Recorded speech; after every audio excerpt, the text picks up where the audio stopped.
I'm Forrest Saunders standing out in front of the state capitol. The RNC leadership as well as Trump team in Florida on Thursday for what they call election integrity volunteer training, an effort they say to ensure fairness on election night. But it's raising red flags with Florida Democrats. Take a look.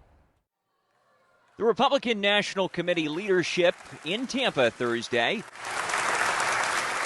with the goal, they said, of fairness in the November election. We want to earn every single person's vote in this country, here in the state of Florida, all across the United States, so we take nothing for granted. Technically, it was billed as a training event for Election Day volunteers, speakers offering keynotes on fair, accurate, secure, and transparent results, but press wasn't allowed to watch.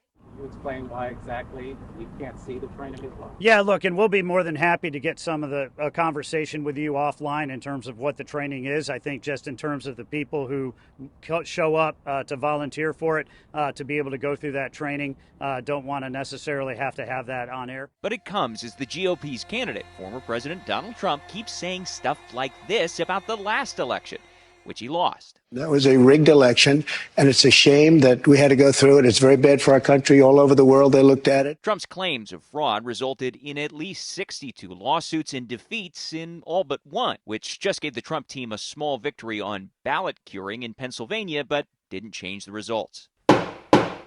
While those rulings came from both Democrat and Trump-appointed judges, it did little to ease concerns from some of Trump's base.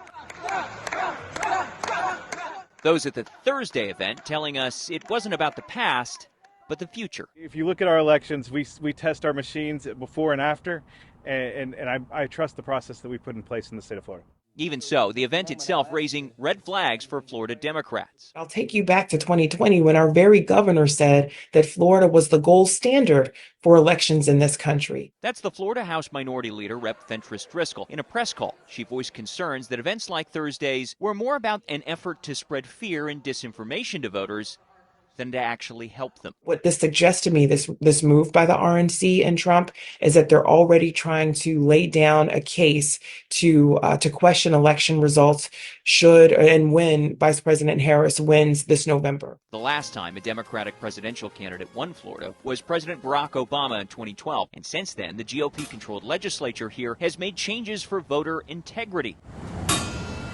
They include limits on groups collecting and turning in ballots, restrictions on third-party funds for election offices, an election crimes unit, plus a law requiring those voting by mail request new ballots every 2 years. And now what we're seeing following that latest change to Florida's election law is that the number of mail-in ballot requests are reducing ahead of November. And that has some fearful that voters are out there expecting to receive one, not knowing that they have to now request a new one. That's the latest out here at the state capitol. I'm Forrest Saunders reporting.